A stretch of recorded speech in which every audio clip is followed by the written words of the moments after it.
بسم الله الرحمن الرحيم. அல்லாஹ்வின் தூதே அருள் தீபமே எங்கள் யா நபி எங்கள் யா ஹபீப் எல்லோரும் போற்றும் இறை தூதரே எங்கள் யா நபி எங்கள் யா ஹபீப் அல்லாஹ்வின் தூதே அருள் தீபமே எங்கள் யா நபி எங்கள் யா ஹபீப் எல்லோரும் போற்றும் இறை தூதரே எங்கள் யா நபி எங்கள் யா ஹபீப். அந்நாளிலே மாந்தர் திசை மாறினார், எந்நாளுமே தீய வழி தன்னிலே பாவங்களில் மூழ்கி தடுமாறினார். ஏனென்று கேட்க எவர் நாடினார், அருளாக வந்தீரே அண்ணல் நபி கண்கள் தேடுதே எங்கள் யா ஹபீப். அருளாக வந்தீரே அண்ணல் நபி கண்கள் தேடுதே எங்கள் யா ஹபீப். அல்லாஹ்வின் தூதே அருள் தீபமே எங்கள் யா நபி எங்கள் யா ஹபீப் எல்லோரும் போற்றும் இறை தூதரே எங்கள் யா நபி எங்கள் யா ஹபீப். السلام عليكم ورحمة الله وبركاته. نحمده ونصلي على رسوله الكريم. أما بعد فقد قال الله تعالى في كلامه القديم والفرقان المجيد: أعوذ بالله من الشيطان الرجيم. بسم الله الرحمن الرحيم. فإن منكم إلا واردها كان على ربك حتما مقضيا. صدق الله العظيم. எல்லா புகழும் ஏக வல்லவனாம் அல்லாஹுக்கே உரித்தாகுக. ஸலவாத்தும் சலாமும் தங்கை மிக்க எம்பெருமானார் முஹம்மது முஸ்தபா ஸல்லல்லாஹு அலைஹி வஸல்லம் அவர்களின் மீதும், அன்னாரின் கிளையார்கள், தோழர்கள், சுஹதாக்கள், சாலிஹீன்கள், உலக முஸ்லிம்கள் அனைவரின் மீதும், குறிப்பாக இங்கே வருகை இருந்திருக்கக்கூடிய நம் அனைவரின் மீதும் எல்லாம் வல்ல அல்லாஹ்வின் பேரருளாலும் அல்லாஹ்வின் கிருபையினால் என்றென்றும் நிரந்தரமாக நிலவட்டுமாக. தங்கைக்குரிய பெரியார்களே, கண்ணியத்திற்குரிய எல்லாம் வல்ல அல்லாஹ்வின் நல்லடியார்களே, அல்லாஹ் ஜல்லஷானஹு தஆலாவினுடைய மாபெரும் கருணையினால் பெருமானார் ஸல்லல்லாஹு அலைஹி வஸல்லம் அவர்களுடைய புனிதம் மிகுந்த வரலாறு நமக்கு முன்பாக சொல்லப்பட்டுக் கொண்டிருக்கின்றன. 8வது வருடம் ஜமாதில் ஊலா என்ற பகுதியில ஒரு முக்கியமான ஒரு போர் ஒன்று நடக்கிறது. அந்த போருக்கு பேர் தான் மொத்தா என்று பேர். போர், இந்த மொத்தா என்ற போர் இருக்கிறதே, இஸ்லாமிய வரலாற்றிலேயே இப்படி ஒரு போர் நடந்ததே கிடையாது. காரணம் என்னன்னு சொன்னா, எதிரிகளுடைய கூட்டம் 2 லட்சம் பேர். எதிரிகளுடைய கூட்டம் 2 லட்சம் பேர். சஹாபாக்களுடைய எண்ணிக்கை 3000 பேர். நினைச்சு பார்க்க முடியுமா? அல்லாஹ் தஆலா குர்ஆன்ல சொல்லி காட்டினான். யாரு? தாலூத் மன்னர்.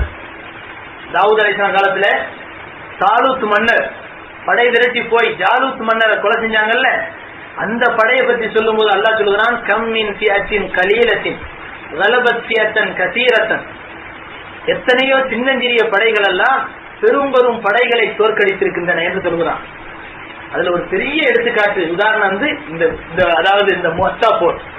இந்த மொத்தா போர் இருக்கிறதே, இதிலே ரசூலுல்லாஹி ஸல்லல்லாஹு அலைஹி வஸல்லம் அவர்களின் சார்பாக அனுப்பப்பட்ட முஸ்லிம் வீரர்கள் வெறும் 3000 பேர் தான்.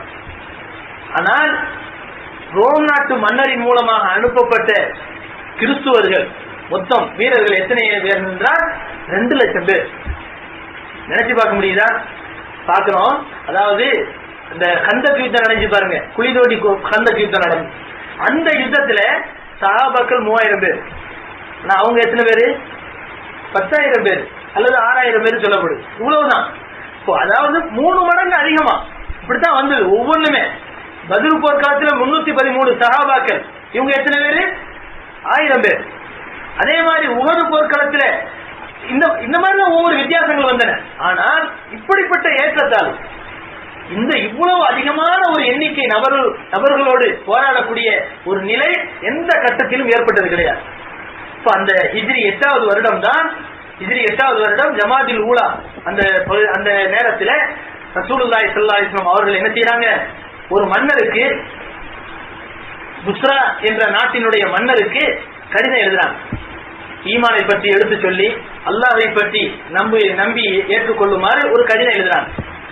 இந்த கடிதம் எழுதின உடனே அந்த கடிதத்தை கொண்டு போகக்கூடிய சஹாபி ஹாரிஸ் இப்னு உமைர் அல் அஸ்தி ரலியல்லாஹு அன்ஹு கடிதத்தை கொண்டு போய்கிட்டே இருக்கும்போது பல்கா என்ற இடத்துல இருக்கக்கூடிய கவர்னரா இருந்த ஒரு மனிதன் என்ன செய்கின்றான், ஷர்ஹபீல் என்று சொல்லப்படக்கூடிய ஒரு மனிதன் அந்த சஹாபியை தடுத்து நிறுத்தி கொலை செய்து விடுகிறான். ஒரு தூதரை கொலை செய்வது இருக்கிறதே, இது எப்பேற்பட்ட கொடுமையான ஒரு பாவம் என்று சொன்னால், அன்றைய மரபின்படி இன்றைய மரபில் அடிப்படையிலும் ஒரு நாடு சொல்லுது இன்னொரு நாட்டை பார்த்து, என்னட்ட போருக்கு வர்றியா, போருக்கு வா, நம்ம ரெண்டு பேரும் மோதி பார்க்கலாம். இப்படி போரை கொண்டு அறைகூவல் விடுக்கக்கூடிய அந்த அழைப்பை விட ஒரு தூதரை கொலை செய்வது மோசமானது.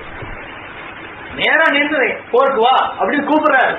இந்த கூப்பிடக்கூடிய அந்த அழைப்பை விட ஒரு தூதரை கொலை செய்வது மோசமானது. அதனால ரசூலுல்லாஹி ஸல்லல்லாஹு அலைஹி வஸல்லம் அவர்கள் இதை பார்த்துக்கிட்டு சும்மா இருக்கல. உடனே என்ன செய்யறாங்க, 3000 படை வீரர்களை ஏற்பாடு செய்கிறார்கள். அதுல முதலாக ஸைத் இப்னு ஹாரிஸாவை தளபதியாக்குறாங்க.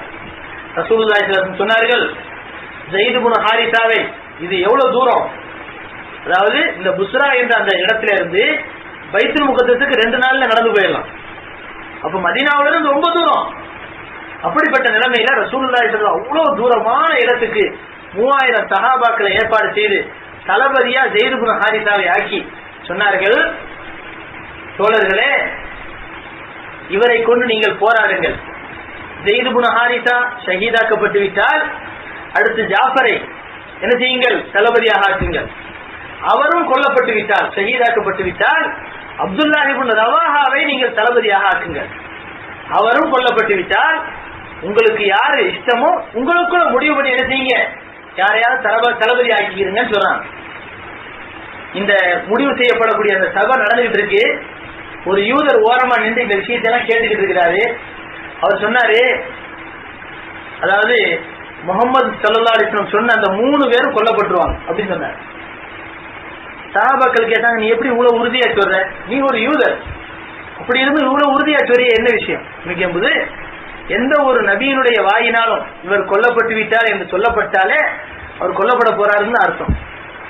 அதனால முகமது நபியினுடைய வாயினால் இவர் கொல்லப்பட்டு விட்டால் இவரை தளபதியாக்குங்க, இவரும் கொல்லப்பட்டு விட்டால் அவரை தளபதியாக்குங்க, அவரும் கொல்லப்பட்டு விட்டால் அவரை தளபதியாக்குங்க, அவரும் கொல்லப்பட்டு விட்டால் உங்களுக்கு யார் இஷ்டமோ அவங்கள தளபதியாக்குங்க அப்படின்னு சொன்னாங்கல்ல.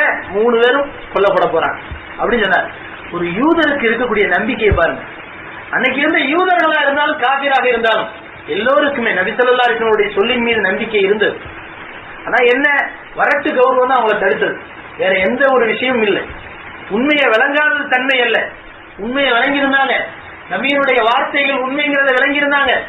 ஆனாலும் அவர்களுடைய வரட்டு கௌரவம் அவர்களை ஈமானை ஏற்றுக்கொள்வதை விட்டும் தடுத்தது. ரசூலுல்லாஹி ஸல்லல்லாஹு அலைஹி வஸல்லம் அவர்கள் என்ன செய்யறாங்க, அவர்களை இந்த மாதிரி ஏற்பாடு செய்து அவர்களை அனுப்புறாங்க.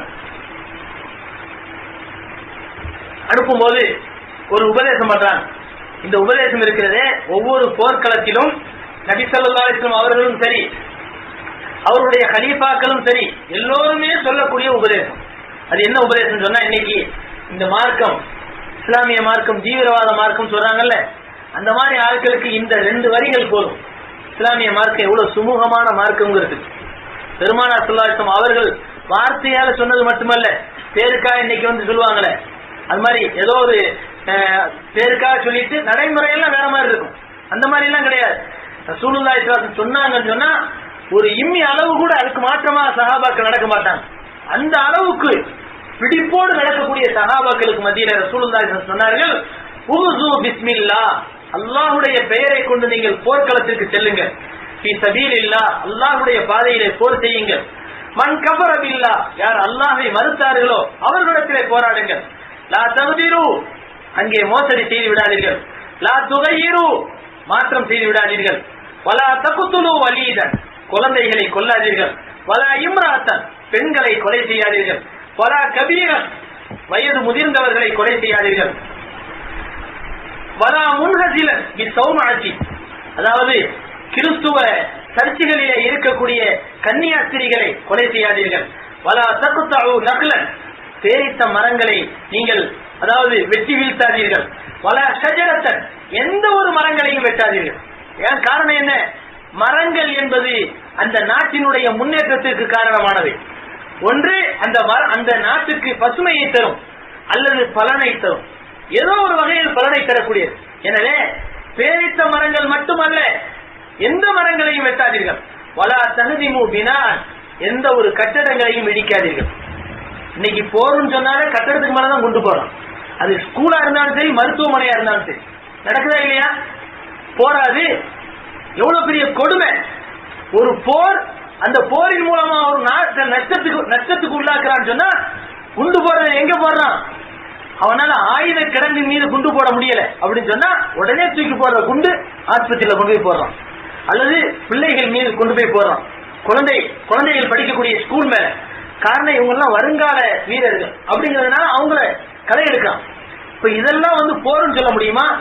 ரசூலுல்லாஹி ஸல்லல்லாஹு அலைஹி வஸல்லம் அவர்கள் தந்திரங்கள் நிறைந்த போர்க்களங்களிலும் கூட மனிதாபிமானத்தை கடைபிடிக்க வேண்டும் என்று சொல்கிறார்களே, இதுதான் இஸ்லாமிய மார்க்கம், சுமூகம் நிறைந்த மார்க்கம் என்பதை எடுத்து காட்டுவதற்கு அற்புதமான ஒரு உபதேசம். ரசூலுல்லாஹி ஸல்லல்லாஹு அலைஹி வஸல்லம் அவர்கள் என்ன செய்யறாங்க? இப்படி உபதேசம் பண்ணி அனுப்புறாங்க. சஹாபாக்கள் எல்லாம், மதீனாவுல இருக்கக்கூடிய சஹாபாக்கள், அந்த 3000 சஹாபாக்களையும் வாழ்த்து சொல்லி அனுப்புறாங்க. அந்த நேரத்தில் அப்துல்லாஹ் இப்னு ரவாஹா ரலியல்லாஹு அன்ஹு அவர்கள் தேமி அழுகுறாங்க. அப்துல்லாஹ் இப்னு ரவாஹா ரலியல்லாஹு அன்ஹு யாரு? அவங்க 3வது தளபதியா போறவங்க. தேமி அழுகுறாங்க. அழுகும் போது சொல்றாங்க, சஹாபாக்கள் கேட்கிறாங்க, தோழரே ஏன் அழுகுறீங்க? ஏன் போர்க்காலத்தை கண்டு பயந்து அழுகுறீங்களா அப்படி கேட்கிறாங்க. அவங்க சொல்றாங்க, அந்த நேரத்துல பாருங்க, நான் அதை நினைச்சு அழுகல, போர்க்களத்தை நினைச்சு நான் அழுகல. நான் போருக்கு போய் நான் தைரியமா போர்ல இருந்து என்னுடைய உயிர் போகணும்னு நான் ஆசைப்படுறேன். ஆனால் நான் நினைச்சு அழுகுறது, உயிர் போனதுக்கு பின்னால அல்லாஹ் தஆலா நாளை மறுமையில என்னை எழுப்புவானே, அப்படி எழுப்பப்படக்கூடிய சந்தர்ப்பத்தில் சிராத்துல் முஸ்தகீம் பாலத்தை கடந்துதான் போயாகணும். அப்படி கடக்கும் போது நான் நரகத்தை கடந்துருவானா கடக்க மாட்டானான்னு எனக்கு பயமா இருக்கு அப்படின்னு சொன்னாங்க. போறது எங்க? அல்லாஹ்வுடைய பாதையில போறாங்க, போர்க்களத்துக்கு போறாங்க. கொல்லப்பட்டால் ஷஹீத் என்ற அந்தஸ்து கிடைக்கும். நபி ஸல்லல்லாஹு அலைஹி வஸல்லம் அவர்களே சொல்றாங்க, இவர் ஷஹீதாக்கப்பட்டார். ஷஹீதினுடைய அந்தஸ்து என்ன? எல்லா பாவங்களும் மன்னிக்கப்படும். ஆனால் அந்த சஹாபியினுடைய கவலை என்ன? நான் மௌத்தா போயிட்டா நான் சிராத்துல் முஸ்தகீம் பாலத்தை கடப்பனா கடக்க மாட்டேனா எனக்கு தெரியல. அல்லாஹ் குர்ஆன்ல சொல்றான், வயம் மின்கும் இல்லா வாரிதுஹா, உங்களில் ஒவ்வொருவரும் அந்த சிராத்துல் முஸ்தகீம் பாலத்தை கடந்தே தீர வேண்டும். கான அலா ரப்பிக ஹத்மம் மக்தியா, அல்லாஹ்வுடைய உறுதியான ஏற்பாடு இது என்பதாக அல்லாஹ் சொல்லி காட்டுறான். அப்ப அந்த சிராத்துல் முஸ்தகீம் பாலம் எதன் மீது போடப்பட்டிருக்கும்? நரகத்தின் மீது போடப்பட்டிருக்கும் என்று அல்லாஹ் தஆலா குர்ஆன்ல சொல்லி காட்டுறான். அப்ப அது மட்டும் இல்ல, அப்துல்லாஹ் இப்னு ரவாஹா ரலியல்லாஹு அன்ஹு அவர்கள் என்ன செய்றாங்க? பெருமானார் ஸல்லல்லாஹு அலைஹி வஸல்லம் அவர்கள் சொன்ன வார்த்தையை வச்சு அன்னைக்கு ஜும்மாவுடைய நாள், ஜும்மா தொழுகாம எல்லாம் புறப்படுங்கன்னு சொல்லிட்டாங்க. சஹாபாக்கள் எல்லாம் புறப்பட்டாங்க. ஆனா வியாழக்கிழமை தான் புறப்பட்டு போகுது. வெள்ளிக்கிழமை அன்னைக்குன்னு ஜும்மா முடிச்சுட்டு பாக்குறாங்க, அப்துல்லாஹ் இப்னு ரவாஹா ரலியல்லாஹு அன்ஹு பின்னாடி நிக்கிறாங்க. அப்துல்லாவே, உங்களை போர்க்களத்துக்கு அல்லவா செல்லன்னு சொன்னேன், ஆனா நீங்க இங்கே இருக்கிறீங்களே, என்ன காரணம் கேட்ட போது, யார சொல்லலாம், நான் போற போர்க்களத்துல நான் ஷஹீதாக போறேன்னு எனக்கு நல்லா தெரியும். கடைசியா உங்க கூட ஜும்மாவுல தொழுதுட்டு போலாமேன்னு நான் நினைச்சு இருந்துட்டேன் அப்படின்னு சொன்னாங்க.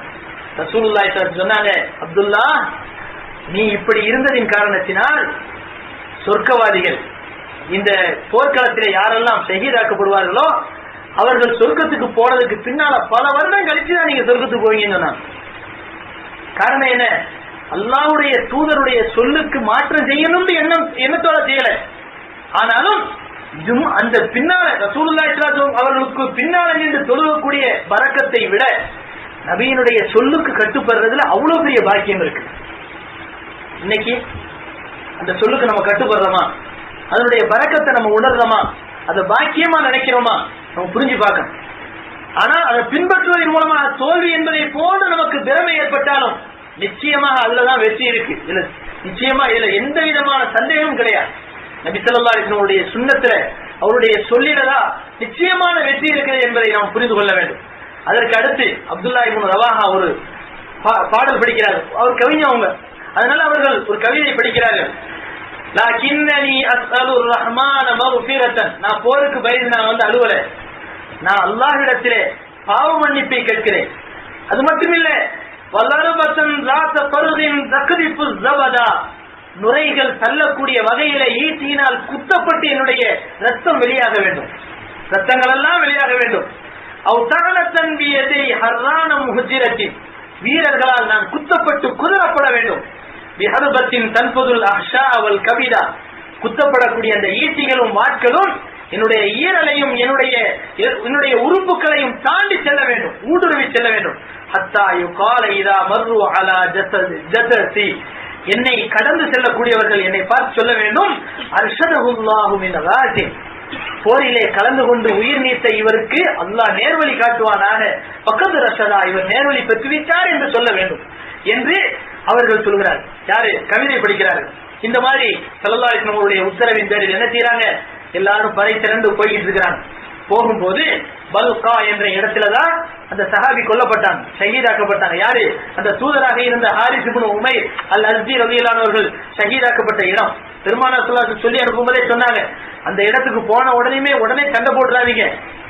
போன உடனே அந்த ஏரியா மக்களை பார்த்து சொல்லுங்க, அல்லாஹ்வை ஏத்துக்கிறீங்களா, இஸ்லாமிய மார்க்கத்தை ஏத்துக்கிறீங்களான்னு கேளுங்க. ஏற்றுக்கொள்ளவில்லை என்றால் அவர்களிடத்துல போராடுங்கன்னு சொன்னாங்க.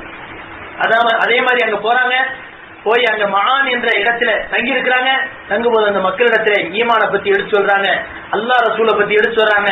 ஆனா அந்த மக்கள் ஏற்றுக்கொள்ளாதது மட்டுமல்லாமல் கொஞ்ச நேரத்தில் ஹிர்கல் மன்னன் என்று சொல்லப்படக்கூடிய ஒரு மன்னன் 1,00,000 படை வீரர்களை திரட்டி கொண்டு அங்கே வந்து விடுறான். ரோம் நாட்டிலிருந்து என்ன செய்யறான், 1,00,000 படை வீரர்களை திரட்டி கொண்டு அந்த இடத்துக்கு வந்துடுறான்.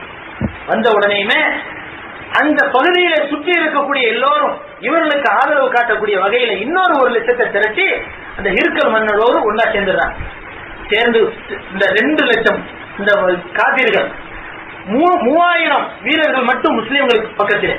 இப்ப முஸ்லீம்கள் யோசனை பண்றாங்க, என்ன செய்யலாம், 3,000 பேர் எங்க, 2,00,000 பேர் எங்க, இந்த சின்னஞ்சிறிய படை இவ்வளவு பெரிய படையை தாக்கு பிடிக்க முடியுமா?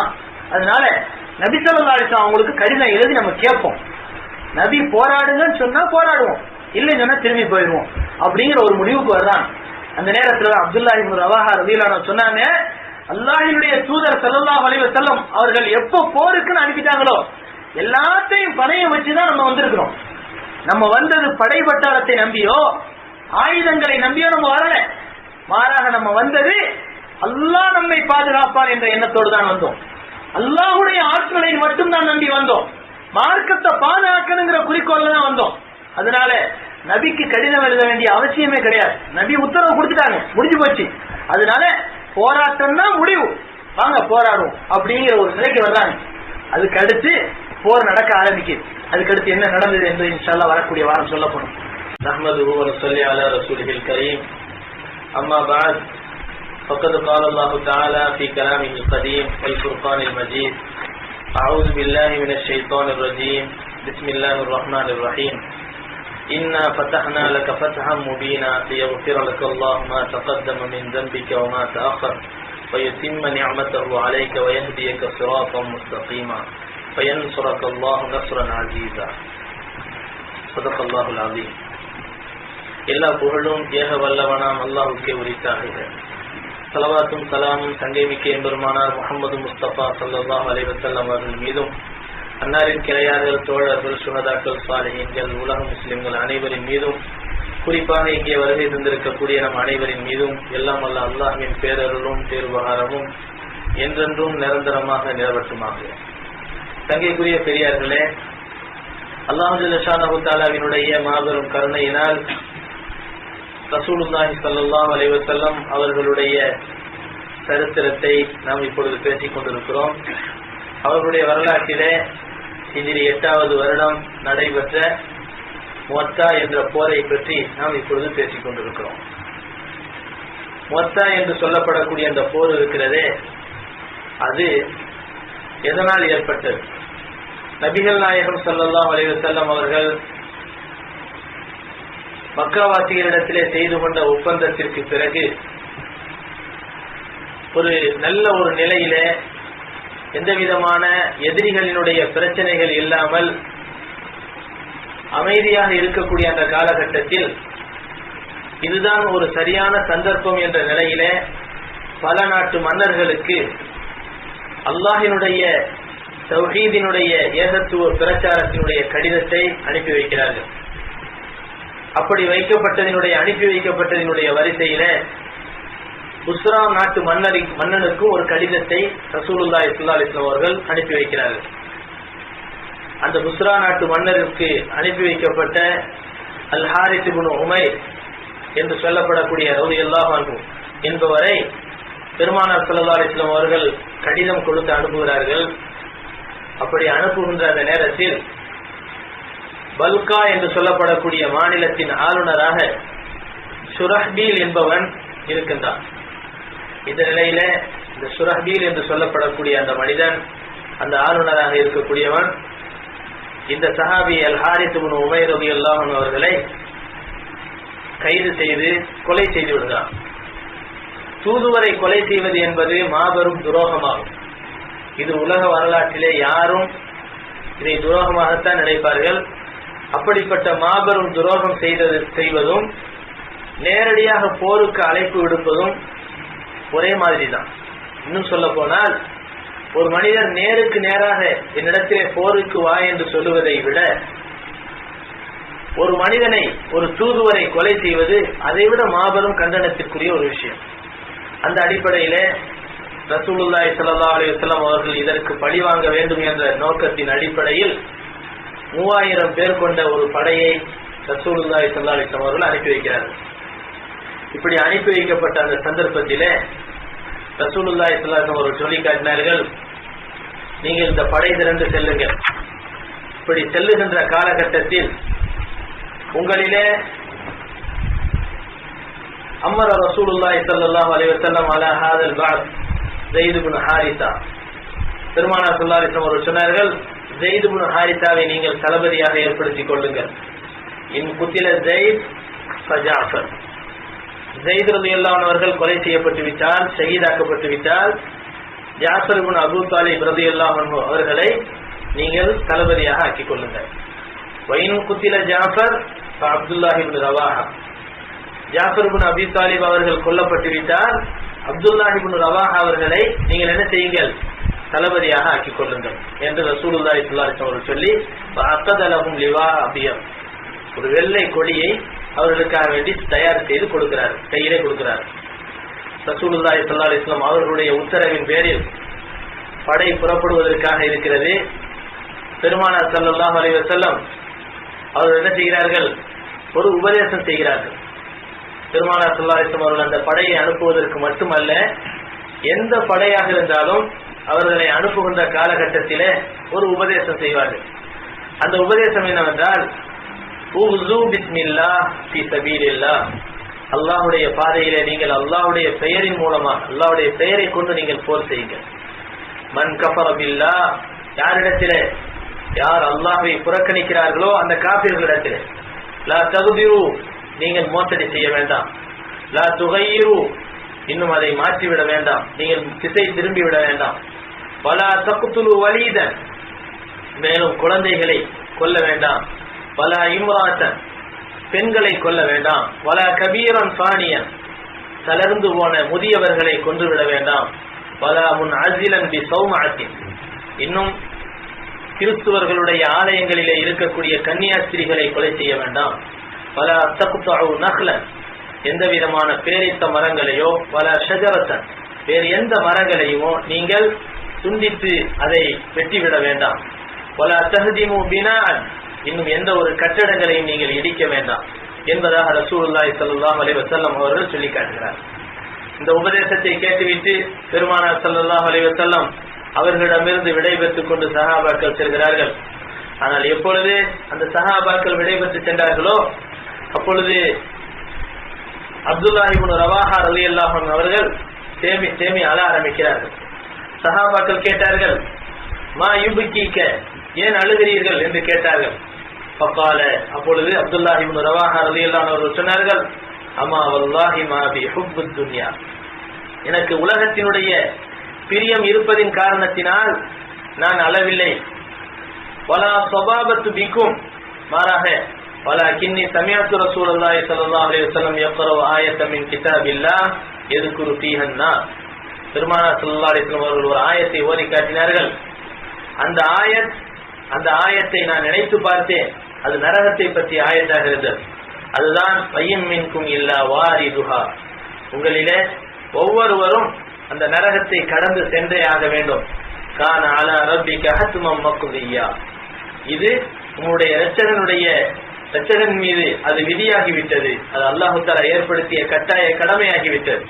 எனவே ஒவ்வொருவரும் நரகத்தை கடந்துதான் ஆக வேண்டும். ஒரு மூமின் நல்லபடியாக இருக்கிறார், சிறந்த முறையிலே வாழ்க்கை நடத்துகிறார், அவர் சொர்க்கவாதி என்ற முடிவு வருகிறது. அதே சமயத்தில் அந்த மூமினும் நரகத்தை கடந்துதான் போயாக வேண்டும். காரணம் என்ன என்று சொன்னால், ரசூலுல்லாஹி ஸல்லல்லாஹு அலைஹி வஸல்லம் அவர்கள் ஒரு ஹதீஸிலே சொல்கிறார்கள், சிராத்துல் முஸ்தகீம் பாலத்தை ஒரு மனிதனும் கடக்காமல் செல்ல முடியாது. சிராத்துல் முஸ்தகீம் என்ற பாலத்தின் மீதுதான், அதாவது அந்த நரகத்தின் மீதுதான் இந்த சிராத்துல் முஸ்தகீம் என்ற பாலம் போடப்பட்டிருக்கிறது. அந்த சிராத்துல் முஸ்தகீம் பாலத்தை கடந்து செல்கின்ற நேரத்தில் ஒவ்வொரு மனிதனும் அந்த நரகத்தை கடந்தாக வேண்டும்.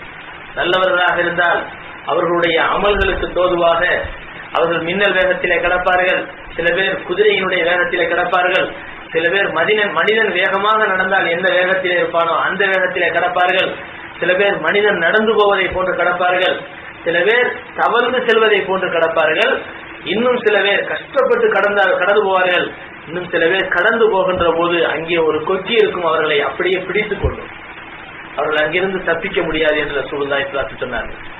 தீயவர்களாக இருந்தால் ஒரு மனிதனுக்கு நரகம் என்று முடிவு செய்யப்படுமையானால் அவர்கள் என்ன செய்யப்படுவார்கள்? அந்த சிராத்துல் முஸ்தகீமிலிருந்தே கீழே விழுந்து நரகத்திலே விழுந்து விடுவார்கள். இதை ரசூலுல்லாஹி ஸல்லல்லாஹு அலைஹி வஸல்லம் நமக்கு சொல்லித் தருகிறார். இதையே அல்லாஹ் தஆலா குர்ஆனிலே சொல்கிறான், வய்யம் மின்கும் இல்லா வாரிதுஹா கான அலா ரப்பிக ஹத்மம் மக்தியா, உங்களிலே ஒவ்வொருவரும் அந்த நரகத்தை கடந்து சென்றே ஆக வேண்டும். கான அலா ரப்பிக ஹத்மம் மக்தியா, இது அல்லாஹ் தஆலா தன் மீது விதித்துக் கொண்ட ஒரு விதியாக இருக்கிறது என்று அல்லாஹ் தஆலா சொல்லி காட்டுகிறான். இதை நினைத்துதான் நான் அழுகிறேன் என்று சொல்லிவிட்டு சொன்னார்கள், அல்லாஹ் தஆலா என்னை அந்த சிராத்துல் முஸ்தகீம் பாலத்தின் மீது செல்லுகிற போது என்னை நரகவாதியாக ஆக்குவானா சொர்க்கவாதியாக ஆக்குவானா என்பது எனக்கு தெரியவில்லை என்று சொல்லி காட்டுகிறார். முஸ்லிம்கள் சொன்னார்கள், சஹிபக்குமுல்லாஹு பிஸ்ஸலாம வதஃபஅ அன்கும் வரதக்கும் இலைனா சாலிஹீன கானிமி. அப்துல்லாஹ் இப்னு ரவாஹா ரலியல்லாஹு அன்ஹு அவர்களை பார்த்து சொன்னார்கள், அல்லாஹ் தஆலா உங்களோடு எங்களுக்கு சலாமத்தான ஒரு சுஹபத்தை தருவானா, இப்படி என்றால் நீங்களும் சொர்க்கத்திலே நுழைய வேண்டும், நாங்களும் சொர்க்கத்திலே நுழைய வேண்டும் என்று சொல்லி காட்டுகிறார். அல்லாஹ் தஆலா உங்களுக்கு ஒரு நரக வேதனைகளுடைய தீவினைகளை விட்டும் அல்லாஹ் தடுத்து விடுவானாக, உங்களுக்கு அல்லாஹ் தஆலா சாலிஹான மக்களை, சாலிஹான நல்லடியார்களை தோழமையாக அல்லாஹ் தஆலா ஆக்கி அருள் புரிவானாக என்று துஆ செய்கிறார். அப்துல்லாஹ் இப்னு ரவாஹா ரலியல்லாஹு அன்ஹு அவர்கள் ஒரு கவிதையை படிக்கிறார்கள், லக்கின்னனி அஸ்அலுர் ரஹ்மான மக்ஃபிரத்தன் வதர்பத்தன் ذات فرغ تقذف الزبدا او طعنة بيدي حران مجهزة بحربة تنفذ الاحشاء والكبدا என்ற ஒரு கவிதையை படிக்கிறார்கள். சொல்கிறார்கள், நான் என்னுடைய ரஹ்மானிடமிருந்து நான் பாவ மன்னிப்பை தேடுகிறேன், என்னுடைய ரஹ்மானிடமிருந்து பாவ மன்னிப்பை தேடுகிறேன். பாவ மன்னிப்பு என்ற நுரையை தள்ளக்கூடிய, பாவ மன்னிப்பு என்ற நுரைகளை தள்ளக்கூடிய, அதாவது மன்னிப்பு உடைய அடி எனக்கு கிடைக்க வேண்டும். இன்னும் ஒரு வெறி பிடித்த ஒரு வீரன் என்னை அவனுடைய ஈட்டியினால் என்னை குத்த வேண்டும். அப்படி குத்துவதினால் அந்த ஈட்டி என்னுடைய இரத்த நாளங்களையும் என்னுடைய குடல்களையும் என்னுடைய ஈரலையும் துளைத்து கொண்டு செல்ல வேண்டும். ஹத்தா யுகால இதா மர்ரு அலா ஜஸதி அர்ஷதஹுல்லாஹு மின் காஸிம் வகத் ரஷதா.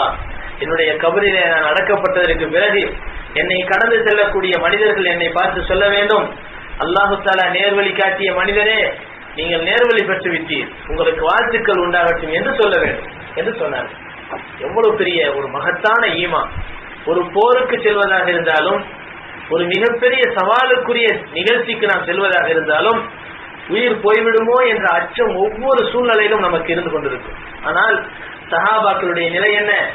ஒரு வீரம் மிகுந்த ஒருவன் என்னை ஈட்டியால் குத்த வேண்டும், அந்த ஈட்டி என்னுடைய ஈரலை துளைத்துக் கொண்டு செல்ல வேண்டும், குடல்களை எல்லாம் பதம் பார்த்து செல்ல வேண்டும், அதன் மூலமாக நான் உயிர் நீக்க வேண்டும், ஷஹீதாக்கப்பட்டு நான் கபரிலே அடக்கப்பட்டதற்கு பிறகு மக்கள் எல்லாம் என்னை அல்லாஹ்வுடைய நேர்வழியை கொண்டு வாழ்த்த வேண்டும் என்று சொல்கிறார்கள் என்றால் அவர்களுடைய ஆசை, அவர்களுடைய பேராசை எவ்வளவு அற்புதமாக இருந்திருக்கிறது என்பதை நாம் சற்று சிந்தித்து பார்க்க வேண்டும். அப்படிப்பட்ட ஒரு கவிதையை படித்துவிட்டு அவர்கள் செல்கிறார்கள். சென்று அவர்கள் அப்துல்லாஹ் இப்னு ரவாஹா ரலியல்லாஹு அவர்களும் சஹாபாக்களும் அந்த படையை திரட்டி கொண்டு செல்கிறார்கள். என்ன ஆகிறது? 3000 சஹாபாக்கள் தான் செல்கிறார்கள். ஆனால் எதிரிகளுடைய தரப்பிலிருந்து ரோமாபுரி மன்னன் 1,00,000 மனிதர்களை, வீரர்களை திரட்டி கொண்டு வருகிறான். சுற்று வட்டாரத்தில் இருக்கக்கூடிய ஊர்களில் இருந்து இன்னும் 1,00,000 பேர் சேர்ந்து கொள்கிறார்கள். ஆக முஸ்லிம்களை எதிர்த்து வரக்கூடிய எதிரிகளுடைய எண்ணிக்கை 2,00,000 பேர். ஆனால் முஸ்லிம்களுடைய எண்ணிக்கை வெறும் 3000 பேர் மட்டும்தான். இந்த நிலையிலே முஸ்லிம்கள் கொஞ்சம் திணறுகிறார்கள், தயங்குகிறார்கள், பின்வாங்குகிறார்கள். என்ன செய்யலாம்? நாம் அல்லாஹ்வினுடைய தூதராகிய ஸல்லல்லாஹு அலைஹி வஸல்லம் அவர்களிடத்திலே நாம் என்ன செய்ய வேண்டும்? கடிதம் போட்டு, கடிதம் எழுதி அவர்களிடத்திலே கேட்க வேண்டும். நீங்கள் செல்லுங்கள் என்று சொன்னால் செல்லுவோம், இல்லை என்று சொன்னால் மதீனாவுக்கு திரும்பி விடுவோம் என்பதாக சொல்லி ஒரு முடிவு செய்கிறார்கள். ஆனால் அப்துல்லாஹ் இப்னு ரவாஹா ரலியல்லாஹு அவர்கள் சொல்கிறார்கள், இல்லை, நிச்சயமாக இந்த மாதிரியான ஒரு விஷயத்திற்கு நான் அனுமதி கொடுக்க மாட்டேன். யா கௌம், கூட்டத்தார்களே, வல்லாஹி இன்னல்லதி தக்ரஹூன லில்லதி கரஜ்தும் தத்லுபூன் அஷ்ஷஹாதா, நீங்கள் தேடுகின்ற ஷஹாதத்தை நீங்கள் தேடுகின்றீர்கள், அதே சமயத்திலே அதை விட்டு நீங்கள் விரண்டு ஓட நினைக்கிறீர்கள். வமா நுகாத்திலுன் நாஸ பிஅததின் வலா குவத்தின் வலா கத்ரத்தின் மா நுகாத்திலுஹும் இல்லா பிஹாதா தீன் அல்லதி அக்ரமன அல்லாஹு பி ஃபந்தலிகு. நாம் எந்த ஒரு காலத்திலும் மனிதர்களுடைய எண்ணிக்கையை கொண்டு நாம் போர் செய்யவில்லை, படை பட்டாளங்களினுடைய அதாவது சக்தியை கொண்டு நாம் போராடவில்லை, மனிதர்களுடைய எண்ணிக்கைகளை கொண்டு அதிகத்தை கொண்டு போராடவில்லை, ஆயுத பலத்தை கொண்டு நாம் போராடவில்லை. மாறாக இந்த மார்க்கத்திற்காக என்றைக்கும் நாம் போராடுகிறோம் என்று சொன்னால் அல்லாஹ் நம்மை கண்ணியப்படுத்தினானே அந்த ஒரு ஆற்றலின் மூலமாகத்தான் நாம் போராடுகிறோம். எனவே நடங்கள். இரண்டு விஷயங்களில் ஒன்று கட்டாயம் நமக்கு நடக்கும், இரண்டு வெற்றிகளில் ஒன்று கட்டாயம் நமக்கு கிடைக்கும். ஒன்று இம்மா துஹூர், ஒன்று வெற்றி, இம்மா ஷஹாதத்து, இல்லை என்றால் நமக்கு வீர மரணம். ஷஹாதத் என்ற வீர மரணம், இந்த ரெண்டுமே நமக்கு வெற்றிக்குரியதுதான். ஆகியன் கடைசியாக அப்துல்லாஹ் இப்னு ரவாஹா ரலியல்லாஹு அவர்களுடைய சொல்லுதான் வெற்றி பெற்றது. எல்லா சஹாபாக்களும் தங்களுடைய படையை திரட்டி கொண்டு என்ன செய்கிறார்கள்? அங்கே படையை நோக்கி போகிறார்கள். மகான் என்ற இடத்திலே 2 நாட்கள் தங்குகிறார்கள். அந்த நேரத்திலே எதிரிகள் திருக்கல் என்ற மன்னன் 1,00,000 வீரர்களோடு சுற்று வட்டாரத்தில் இருக்கக்கூடிய இன்னும் 1,00,000 மனிதர்களோடு ஆக 2,00,000 வீரர்களோடு அவர்களை நெருக்குகிறான். அவர்கள் ஒதுங்கி போய் மொத்தா என்ற இடத்திலே ஒதுங்குகிறார்கள். இந்த நேரத்திலே தான் ரசூலுல்லாஹி ஸல்லல்லாஹு அலைஹி வஸல்லம் அவர்கள் யாருடைய கையிலே கொடியை கொடுத்து தளபதியாக ஆக்கினார்களோ அந்த ஸைத் இப்னு ஹாரிஸா ரலியல்லாஹு அன்ஹு அவர்கள் முதலாக படை திரட்டி செல்கிறார்கள். அவர்களுடைய பின்னால் எல்லா சஹாபாக்களும் அணிவகுத்து செல்கிறார்கள். பயங்கரமான ஒரு போர் நடக்க ஆரம்பிக்கிறது. உண்மையிலேயே உலகத்திலே நடைபெற்ற இந்த போர்க்களத்தை உலகமே அன்றைக்கு வியந்து பார்த்தது. காரணம் என்னவென்றால் 2,00,000 மக்களுக்கு முன்பாக 3000 பேர் மட்டும் கொண்ட ஒரு படை எப்படி மோத முடியும்?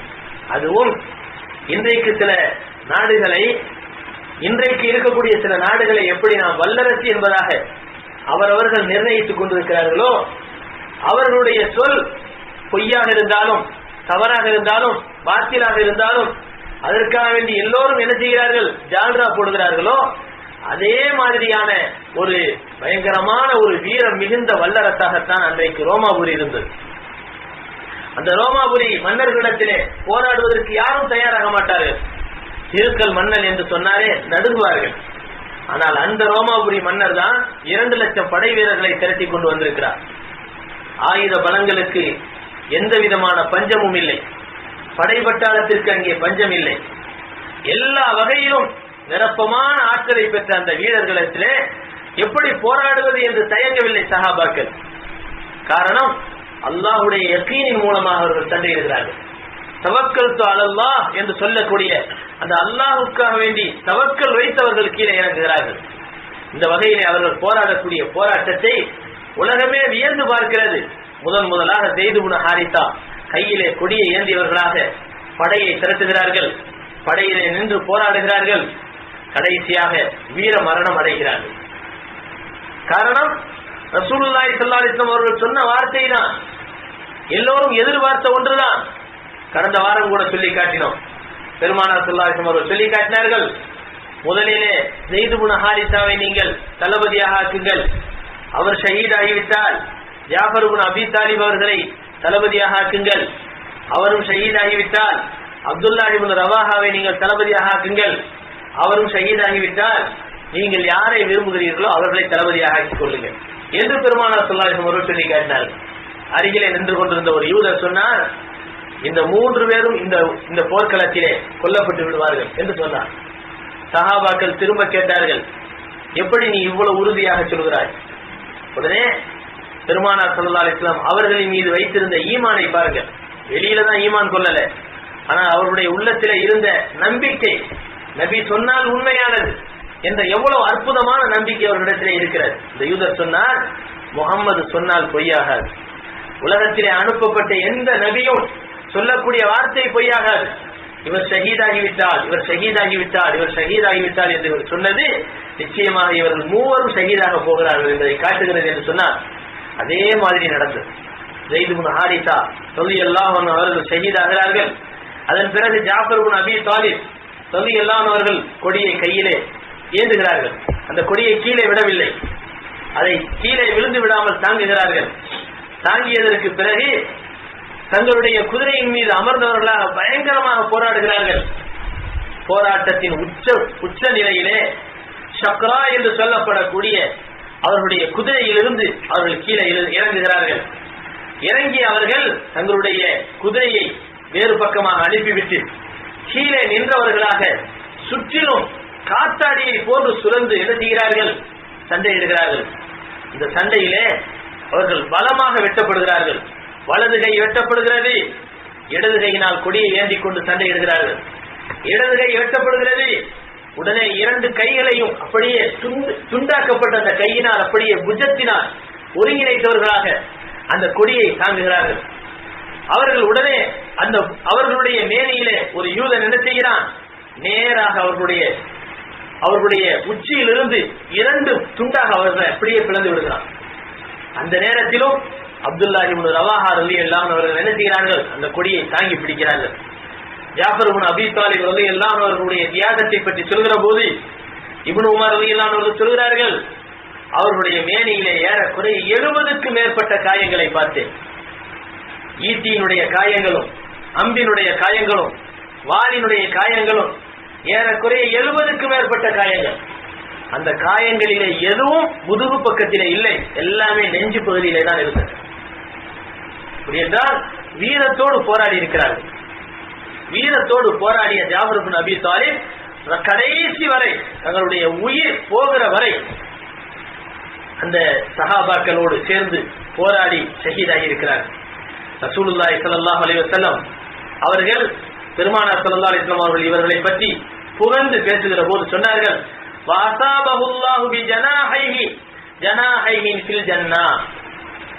இதோ ஜாஃபர் இப்னு அபீ தாலிபினுடைய 2 கரங்களும் வெட்டப்பட்டன, முண்டமாக மாறிவிட்டார்.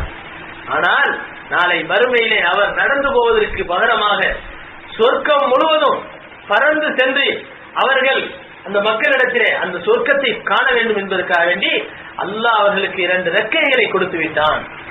சொர்க்கத்திலே அந்த 2 இறக்கைகளினால் பறந்து சென்று சொர்க்கத்தை உலா வந்து கொண்டிருக்கிறார்கள் என்று ரசூலுல்லாஹி ஸல்லல்லாஹு அலைஹி வஸல்லம் சொல்லி காட்டினார்கள். அதனால்தான் ஜாஃபர் இப்னு அபீ தாலிப் ரலியல்லாஹு அன்ஹு அவர்களுக்கு பெயர் சொல்கிற போது ஜாஃபர் தையார் என்று சொல்வார்கள். ஜாஃபர் தையார், பறந்து செல்லக்கூடிய ஜாஃபர் என்று சொல்வார்கள். காரணம், இந்த உலகத்திலேயே ஜாஃபர் இப்னு அபீ தாலிப் ரலியல்லாஹு அன்ஹு அவர்கள் பறந்து போகிறார்கள் என்ற சுப செய்தியை ஸல்லல்லாஹு அலைஹி வஸல்லம் சொல்லதின் காரணத்தினால் அவர்களை வரலாற்றிலே சொல்லுகிற போது ஜாஃபர் தையார் என்று சொல்வார்கள். ரசூலுல்லாஹி ஸல்லல்லாஹு அலைஹி வஸல்லம் சொன்னார்கள், வலிதாலிக சும்மிய பிஜாஃபர் தையார். எனவேதான் ஜாஃபர் ரலியல்லாஹு அன்ஹு அவர்கள் ஜாஃபர் தையார் என்பதாக பெயர் பெற்றார்கள். அது மட்டுமல்ல, ஜாஃபர் தையார் என்ற பெயரும் ஜாஃபர் தில் ஜனாஹைன் என்ற பெயரும் அவர்களுக்கு இருக்கிறது. 2 இறக்கைகளுடையவர் என்ற பெயரை ரசூலுல்லாஹி ஸல்லல்லாஹு அலைஹி வஸல்லம் சொல்லி காட்டினார்கள். எனவே அவ்வளவு பெரிய வீரத்தோடு அந்த முத்தா என்று சொல்லக்கூடிய போர்க்களத்திலே வீர மரணம் அடைகிறார்கள். அதன் பிறகு அப்துல்லாஹ் இப்னு ரவாஹா ரலியல்லாஹு அன்ஹு அவர்கள் ரொம்ப நாள் சாப்பிடாததின் காரணத்தினால் ஒரு கூடாரத்திலே அமர்ந்து ஏதோ ஒரு கரித்துண்டை வைத்து சாப்பிட்டுக் கொண்டிருக்கிறார்கள். அப்பொழுதுதான் சப்தம் வருகிறது, அப்துல்லாஹ் இப்னு ரவாஹா எங்கே? ஜாஃபர் தையார் இறந்து விட்டார், ஷஹீதாகிவிட்டார் என்று சொன்னவுடன் அப்துல்லாஹ் இப்னு ரவாஹா ரலியல்லாஹு அன்ஹு அவர்கள் தங்களுடைய கையிலே வைத்திருந்த இறைச்சி துண்டை வாயிலே வைத்ததை கூட வெளியிலே எடுத்து தூக்கி எறிந்து விட்டு ஒரு கவிதையை படித்தவர்களாக விரைந்து செல்கிறார்கள். அவர்கள் செல்லுகிற போது அந்த கூட்டத்தை பார்க்கிறார்கள், 2 சஹாபாக்கள் கொல்லப்பட்ட விஷயத்தையும் பார்க்கிறார்கள். கொஞ்சம் தயங்குகிறார்கள். தயங்கிய அந்த உள்ளத்தை நோக்கி அப்துல்லாஹ் இப்னு ரவாஹா ரலியல்லாஹு அவர்கள் ஒரு பெரிய கவிஞர், அதனால் எடுத்த பேச்சையெல்லாம் கவிதையாகத்தான் சொல்வார்கள். ஒரு கவிதையை படிக்கிறார்கள். அக்ஸம்து யா நஃப்ஸு லதன்ஸிலன்னஹு அக்ஸம்து யா நஃப்ஸு லதன்ஸிலன்னஹு காரிஹத்தன் அவ் லுதாத் அவ் லுததாவிஇன்னஹு. சொன்னார்கள், என்னுடைய ஆத்மாவே, நீ போருக்கு செல்வதற்கு தயங்குகிறாயா? நீ இந்த போர்க்களத்திலே இறங்கித்தான் ஆக வேண்டும். அது நிர்பந்தமாகவோ அல்லது நீ வழிபட்டோ இந்த போர்க்களத்தில் நீ இறங்கிதான் ஆக வேண்டும்.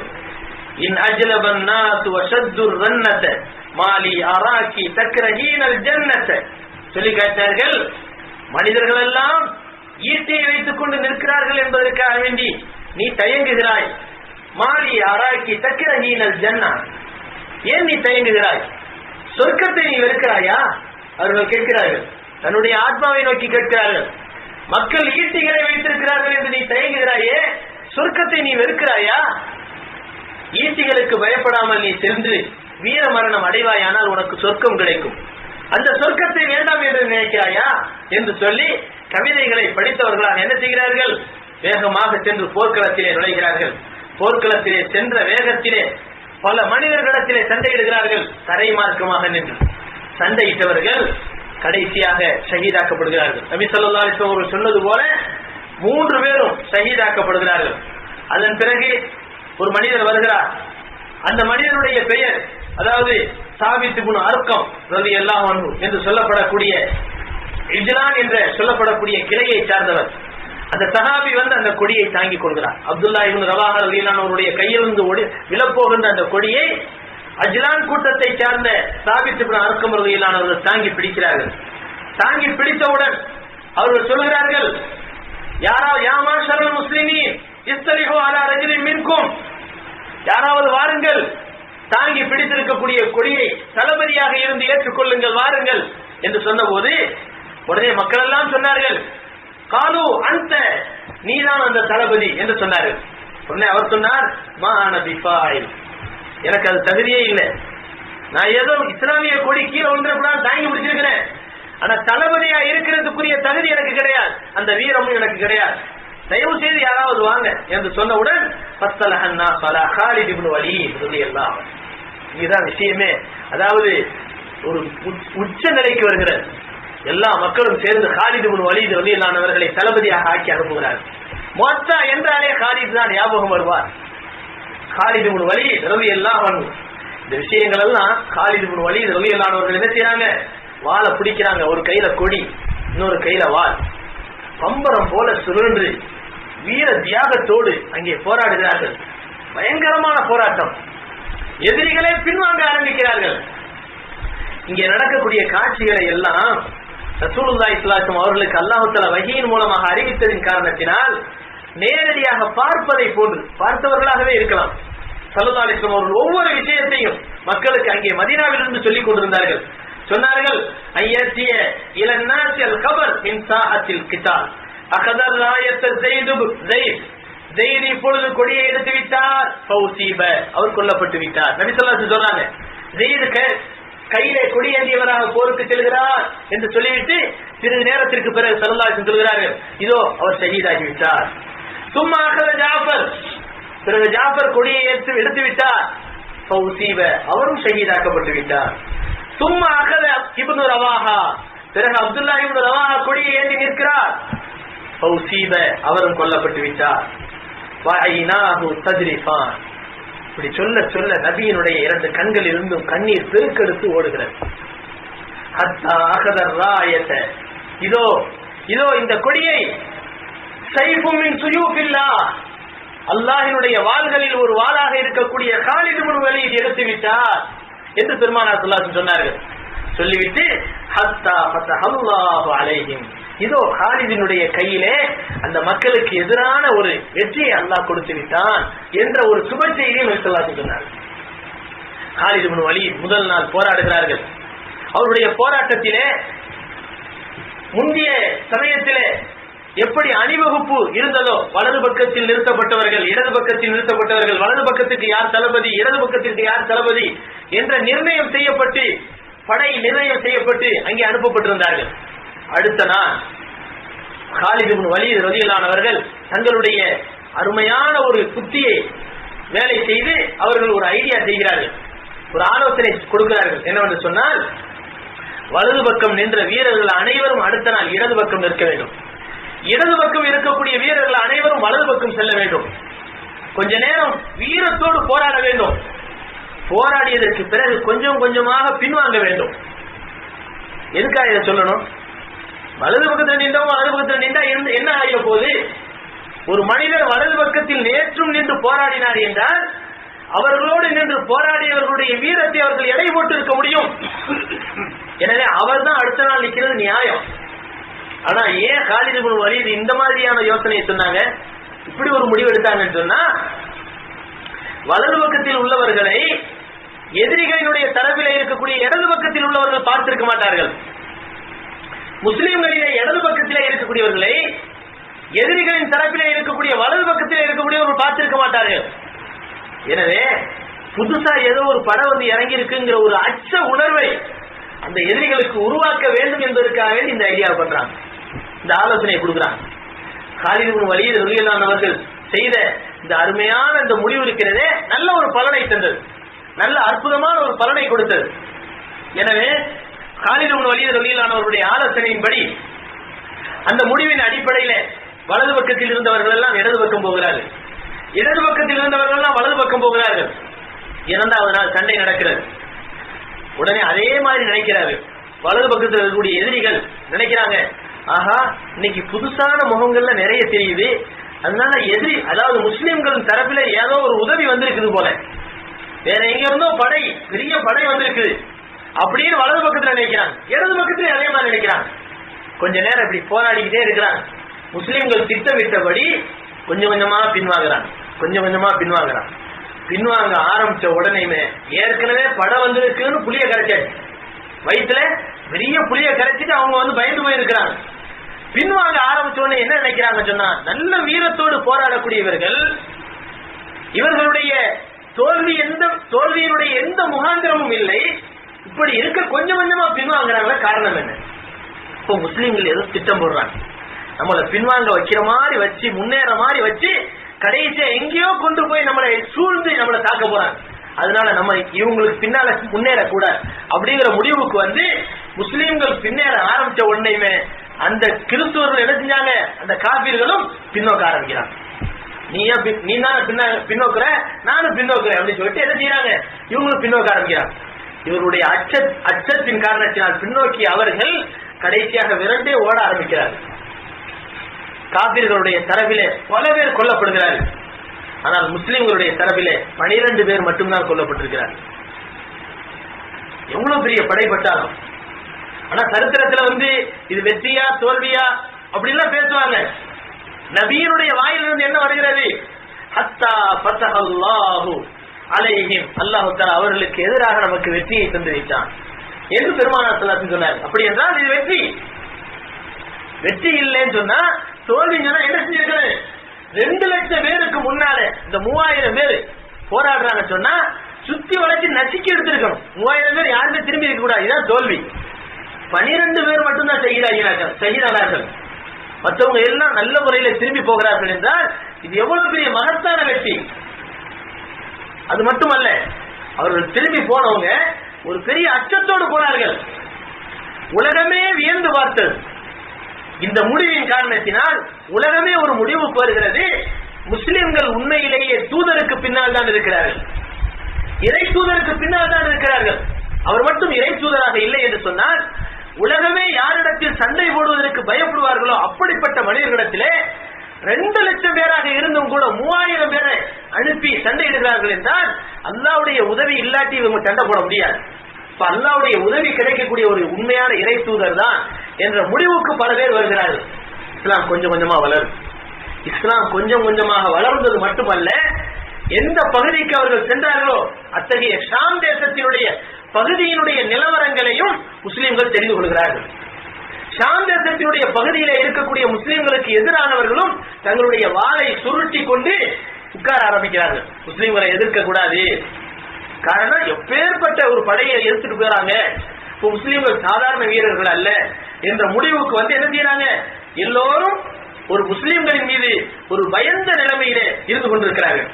இந்த நிலைமையில ரசூலுல்லாஹி ஸல்லல்லாஹு அலைஹி வஸல்லம் அவர்களுடைய இந்த போராட்டத்தின் காரணத்தினால் என்ன செய்கிறார்கள், மதீனாவை சுற்றி இருக்கக்கூடிய எத்தனையோ பெரிய பெரிய கூட்டங்கள், அதாவது ஹுதைபியாவினுடைய உடன்படிக்கைக்கு பிறகும் இஸ்லாத்தை ஏற்காமல் முஸ்லிம்களுக்கு கஷ்டங்களை கொடுத்துக் கொண்டிருந்த கூட்டத்தார் முக்கியமானவர்கள் பனு சுலைம் கிளையார்கள், பனு சலீம் கிளையார்கள், அஷ்ஜா கிளையார்கள், பத்பான் கிளையார்கள், துபியான் கிளையார்கள், ஃபஸாரா கிளையார்கள். இந்த கிளையார்கள் எல்லாம் ஒட்டுமொத்தம் முஸ்லீம் ஆயிடுறாங்க, எல்லாமே இஸ்லாத்துக்கு வந்துடுறாங்க. இதெல்லாம் எவ்வளவு பெரிய பலம். 12 பேர் தான் மூத்தா போனாங்க அங்க. அதான் இது எவ்வளவு பெரிய ஒரு வெற்றி.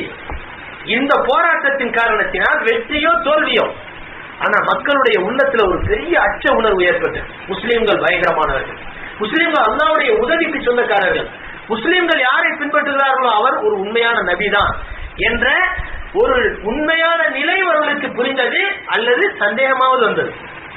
மனசுக்குள்ளேயே அந்த பயம் வந்துச்சு. அதன் காரணத்தினால் முக்கியமான கூட்டங்கள் எல்லாம் இஸ்லாத்துக்கு வர ஆரம்பிக்கிறார்கள். அதுக்கு பின்னால இஸ்லாத்துக்கு வர ஆரம்பிச்சதுக்கு பின்னால ராசு சலாசில் என்று சொல்லப்படக்கூடிய ஒரு போரும் நடக்கிறது.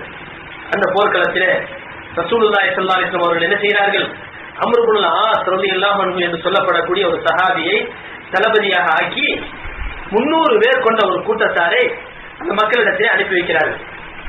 இது எப்பொழுது நடந்தது, ஹிஜ்ரி 8வது வருடம் ஜமாத்தில் ஆகிர், ஜமாத்தில் ஊலாவில் தான் அந்த போர் நடந்துச்சு. ஜமாத்தில் ஆகிர்ல இந்த போர்க்களம் நடக்குது.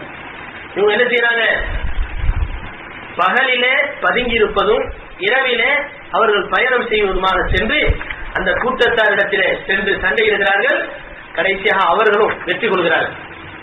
வெற்றி கொண்டதற்கு பிறகு அதன் பிறகு என்ன நடக்கிறது, முஸ்லிம்கள் ஒரு பெரிய ஒரு வெற்றிக்கு உரியவர்களாக இருந்து கொண்டிருக்கக்கூடிய சந்தர்ப்பத்திலே தான் ரசூலுல்லாஹி ஸல்லல்லாஹு அலைஹி வஸல்லம் அவர்கள் ஹுதைபியா உடன்படிக்கையின் சமயத்திலே அந்த குறைஷிகள் ஏற்படுத்திய ஒப்பந்தத்திலே ஒரு ஒப்பந்தம் என்னவென்று சொன்னால், முஸ்லீமாக ஆகி யாராவது எங்களுடைய கூட்டத்திலிருந்து உங்களிடத்திலே வந்து சேர்ந்தால் எங்களிடத்திலே திருப்பி அனுப்பினோம், யாராவது உங்களுடைய கூட்டத்தை சார்ந்தவர்கள் எங்களிடத்திலே வந்தால் நாங்கள் திருப்பி அனுப்ப மாட்டோம்.